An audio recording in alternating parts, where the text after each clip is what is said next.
par l'assiette, c'est une association loi 1901 qui a été créée en 2014 par 3 amis. Il y a eu au départ un désir de se dire qu'à Paris on n'était pas forcément satisfait de la manière dont on s'alimentait et que chacune on avait plus ou moins des idées de producteurs dont on savait que les produits étaient plutôt bons. Donc il y a eu notamment pas mal de produits qu'on a fait venir et on s'est dit tiens on va constituer un groupement d'achat. Et donc ça a été un peu la première idée de changer par l'assiette. Et Sophie s'est réorientée vers la cuisine et tu es donc devenue chef.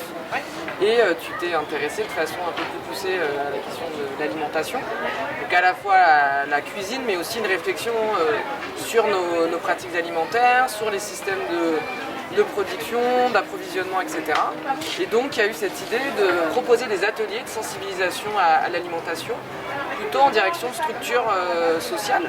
Donc c'est des foyers de jeunes travailleurs, c'est des centres d'animation.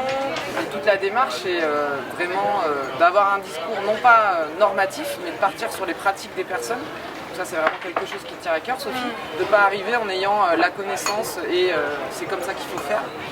Mais à partir des contraintes de chacun, à partir de ses habitudes alimentaires, en fonction de ses origines, quoi que ce soit, comment on peut proposer une autre manière de manger avec les budgets des uns et des autres. Voilà, développer la conscience de ce qu'on mange. Qu'est-ce que ça veut dire que d'aller dans un supermarché, que de cuisiner chez soi. Aujourd'hui, c'est un atelier dans le thème du gaspillage alimentaire. Donc, ce sont des enfants qui cuisinent et qui notamment apprennent à réutiliser et utiliser l'entièreté d'un légume. Tiens, alors, on va essayer de faire des petits cubes. Moi, je fais des tranches comme ça. Fais attention aux doigts. Oui, il faut faire attention. Il coupe pas beaucoup. Ah, Le couteau, c'est fait exprès. Voilà. Et après, on recoupe dans le sens.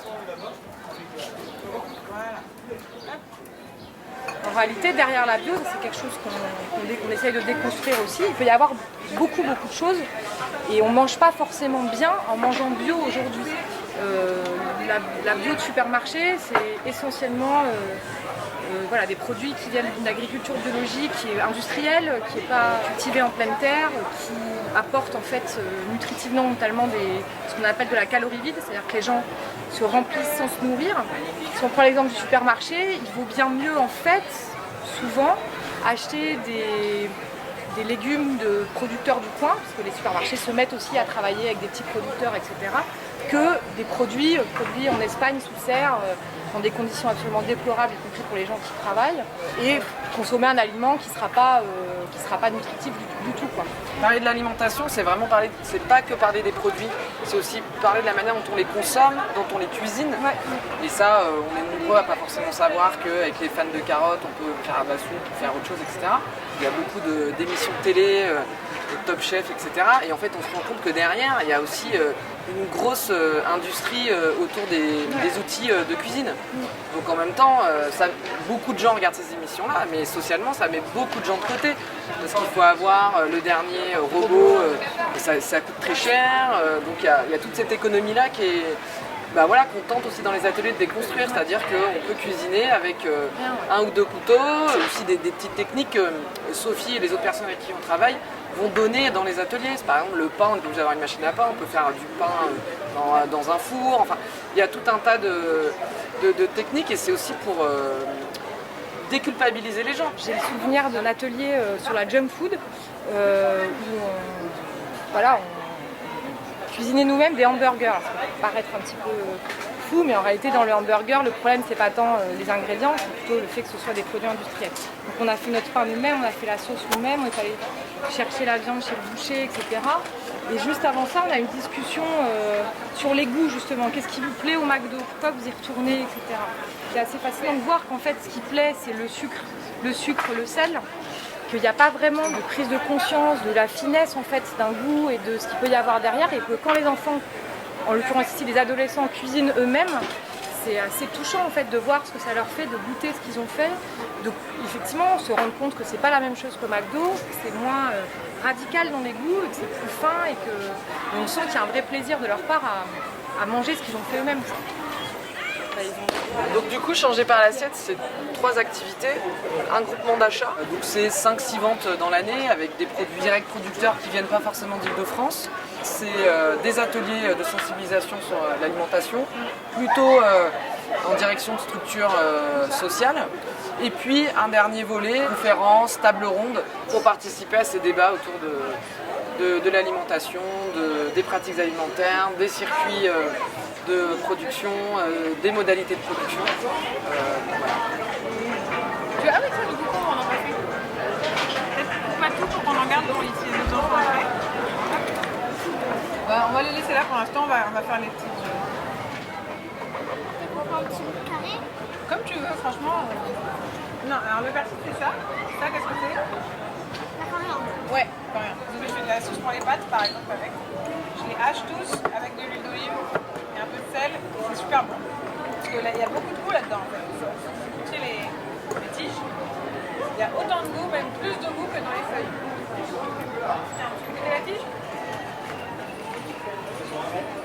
C'est pareil le persil. C'est pas grave, hein. Tant qu'on goûte, on n'aura pas aimé. Les carottes, les oignons, parfois le oignon du céleri, le vert des poireaux, là, les goûts un peu moches des poireaux. En fait, on met tout avec de l'eau et on laisse bouillir comme ça. Et en fait, ça donne du goût et ça, après, ça fait un bouillon pour faire soit des soupes, soit pour faire des bases pour un risotto ou des choses comme ça. Et on peut faire des chips aussi avec les potés, en les mettant au four et en les faisant tout doucement. On va prendre chacun une assiette. Je laisse finir juste ça. Et nettoyer un petit peu.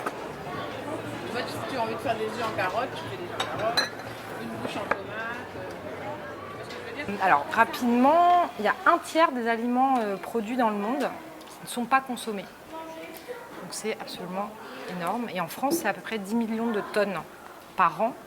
Ça représente à peu près 18 milliards de repas qui sont jetés à la poubelle, tout simplement. Ce gaspillage alimentaire, il concerne toute la chaîne de production alimentaire, de sa production à sa transformation et à sa consommation chez nous au sein des ménages. C'est-à-dire que ce soit en restaurant ou que ce soit dans les chaînes de distribution alimentaire, c'est pareil, il faut que les produits soient jolis, soient beaux. Donc pareil, il y a des normes qui ont été un petit peu édictées comme ça et on jette sans trop se préoccuper de ce que ça va devenir, même si ça change un petit peu parce que les lois sont un peu en train de changer. Et puis après, il y a notre gaspillage à nous, à la maison, parce qu'on achète trop par rapport à ce qu'on consomme, parce qu'on achète mal aussi, parce qu'on ne sait pas forcément comment conserver. Voilà. Et donc c'est à la maison qu'on gaspille le plus. C'est à peu près 2 millions de tonnes par an pour la France. Au sein de nos ateliers surtout, on agit sur 3 dimensions. La première dimension, c'est les achats, que ce soit sur les marchés, que ce soit dans les supermarchés, d'essayer par exemple de déjouer un peu les pièges de la grande distribution aujourd'hui, pas acheter ce dont on n'a pas besoin, acheter en gros quand on peut conserver parce que ça coûte moins cher. Voilà, la dimension sociale est hyper importante au sein de l'association, donc on essaye toujours de s'adapter aux contraintes que ça pose. On intervient aussi sur la manière dont on conserve les aliments, parce qu'on se rend compte aujourd'hui que la manière dont on range les aliments dans un frigo, ou si on a un congélateur ou pas, ça peut aussi engendrer un gaspillage assez important. Et puis enfin, on agit sur la manière dont on transforme les produits, dont on les retransforme quand les DLC arrivent à terme, voire sont dépassés. Parce que la DLC aujourd'hui, c'est une norme. Ça, Audrey, je pense que tu pourras nous en parler un petit peu. Et donc, savoir cuisiner, savoir retransformer, déconstruire aussi la manière dont on pose un regard sur un aliment qui traîne dans le frigo, au fond, on ne sait pas quoi faire et qu'on a tendance à acheter. L'idée, c'est que ça coûte 159 €. Ouais. Par personne. C'est les coûts Par an. que ça coûterait, que ça coûte de récupérer. C'est ce qu'on dépense et qu'on ne consomme pas. Ah, d'accord. Voilà. Que tu jettes à la poubelle. Tu jettes 159 € de bouffe par an. Exactement. Le but d'une régie de quartier, c'est de favoriser l'insertion au niveau local des chômeurs d'une ville en particulier. Et on est là aussi pour travailler avec les habitants de notre territoire, parce qu'on a vraiment un niveau très très local. Une régie de quartier, il y en a 140 en France, c'est un label, on est labellisé régie de quartier. Et on a une vocation à faire du lien social, à avoir des activités avec les habitants, etc. Et donc pour ça, on développe d'autres activités associatives. Donc nous, on a un café réparation, on accompagne des jardins partagés, on donne des cours de français aux étrangers avec des bénévoles, voilà. Et du coup, notre nouveau projet depuis 2018, c'est le Bocal, un restaurant d'insertion solidaire sur lequel on travaille avec les invendus alimentaires qu'on récupère dans les supermarchés. En fait, on récupère beaucoup de légumes, de fruits et de légumes, mais aussi des produits frais, des produits secs. Ça peut être un produit un petit peu abîmé, une boîte un peu cassée, un paquet de pâtes un peu ouvert. Nous, on est non écrémante. On prend absolument tout ce que Auchan nous met sur le quai. Donc, on ne trie pas sur le quai, ah bah non, ça c'est moche, j'en veux pas, machin, les pompiers, j'en veux pas, etc. Du coup, on prend tout et après, on ramène ça sur une plateforme, on trie. Donc, nous, on récupère tous ces produits encore consommables pour les transformer dans notre restaurant d'insertion. Tout ce qui n'est plus consommable, les fruits, les légumes, surtout un peu gâtés, légèrement abîmés, etc., mais pas pourris. On travaille avec des fermiers, on a 2 fermes urbaines à côté de Pierrefitte. Donc, ils viennent chercher les invendus triés pour donner à manger aux animaux. Ok.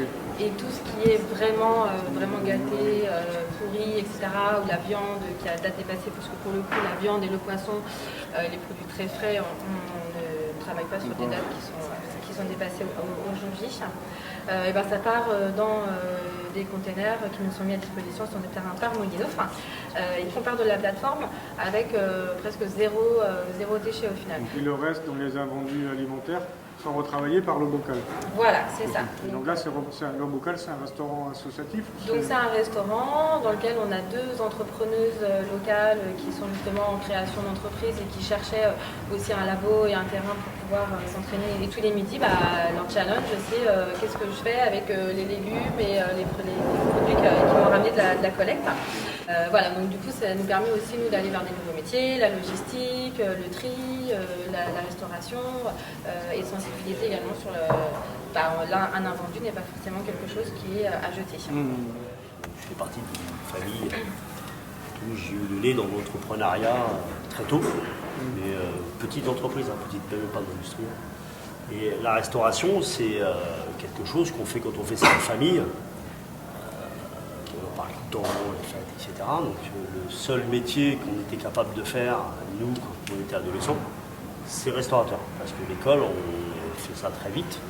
Et ça ne nous intéressait pas, donc on est parti dans la restauration. À un moment donné, dans un de mes restaurants, je me suis rendu compte en 2006 que je jetais beaucoup de mes restes dans la poubelle classique, comme on connaît tous. Et on ne sait pas tous où elle va et qu'est-ce qu'on en fait. Et moi, je ne savais pas, ni mes parents, ni mes grands-parents ne savaient que... Quand je me suis rendu compte qu'elle était incinérée et enfouie, je me suis dit, tiens, il y a peut-être quelque chose à faire. Donc, je suis parti dans une idée un peu folle. Je me suis dit, tiens, je vais commencer à mettre une méthodologie, je vais capter ces gisements-là, je vais en faire du compost comme ce que je fais dans ma cave. Et en fait, j'ai monté une entreprise qui s'appelle Moulineau, et notre cœur de métier, Moulineau. Notre cœur de métier, c'est justement de rentrer dans les restaurants, de donner et d'amener une méthodologie pour capter ces gisements-là, les collecter et les valoriser. C'est-à-dire comment on peut valoriser la matière organique. On peut en faire 2 choses, on n'est plus dans le déchet, mais dans la ressource et la matière première. Et déjà, on peut en refaire un produit pour renourrir les sols. Donc on a monté une plateforme de compostage, on fait 1500 tonnes aujourd'hui, où on fait un compost que j'appelle haute couture, c'est-à-dire que ce reste alimentaire, cette matière première, cette ressource, on va la travailler de manière à ce qu'elle soit au maximum optimisée pour renourrir les sols. Qui derrière ça, les légumes qui vont retourner, ils vont retourner dans les restos, que nous, on va collecter. Et en fait, donc ça s'appelle l'économie circulaire. Je me rends compte de tout ça au fur et à mesure de mon aventure avec le temps. Travailler avec les restaurateurs, il y a beaucoup de restaurateurs aujourd'hui, même qu'ils soient indépendants ou gros, qui travaillent avec des maraîchers ou pour leur potager. Donc, leur expliquer que je te collecte tes déchets, on en fait du compost, tu le remets dans tes jardins, ça va créer des emplois. En gros, on est en train de monter une nouvelle filière. La restauration scolaire, les collèges, les lycées, les RIE, les restaurants interentreprises, on a de la restauration hospitalière, on a des marchés alimentaires, on fait des particuliers aussi. À partir du moment où vous faites ce petit geste de mettre la bouffe que vous ne bouffez pas dans un endroit précis, ping, personne ne s'en rend compte, mais c'est énorme. L'impact environnemental, il est puissant. On ne va plus aller en décharge, plus aller en incinération. On va être capable de recréer du gaz. Il y a une énergie fossile qu'on ne va pas aller puiser pour faire tout ce qu'on a à faire. et de refaire une énergie, de la nourriture pour les sols. La grande majorité de mes salariés, ils n'ont pas besoin de diplôme, ils ont juste besoin d'envie et que nous on va accompagner pour qu'on puisse grandir. Parce que voilà, la méthodologie est là en amont pour le capter. Et après, j'ai besoin de personnes qui viennent conduire des camions, j'ai besoin de personnes qui vont transformer la matière. Donc on a fait une formation de chauffeur, collecteur de biodéchets, puisque ça n'existait pas. On a monté un programme de formation de 289 heures. Sur 5 personnes, on a déjà fait 4 promesses d'embauche. Et là, on commence à en avoir 13 derrière. Donc voilà, je pense qu'il y a un vrai secteur à ça. Et le retour que j'ai de mes gars, c'est qu'en fait, ils font un métier qui a du sens. Ils ont un CDI, un salaire, et ça va leur permettre de se réancrer dans la société. Voilà. Plein de choses d'apprentissage comme ça, quoi. Moi, j'avais peur avec le resto, c'était que les gens disent ah mais c'est des adultes, c'est des trucs, c'est des déchets en fait. Vous allez me faire manger des déchets. J'avais vraiment peur de ça. J'ai aucune remarque. Ouais, enfin, j'avais peur que les gens se disent ça, et jamais. Au contraire, les gens sont contents de venir et de valoriser, de participer à quelque chose justement où tu revalorises ce qui aurait pu être des déchets. Comme l'inauguration de la CSS, là, les gens, quand ils en revenaient pas que c'était des invendus alimentaires, que ça soit si bon. Voilà, c'est ça, oui, tout à fait. Bah oui, mais bon, c'est des légumes.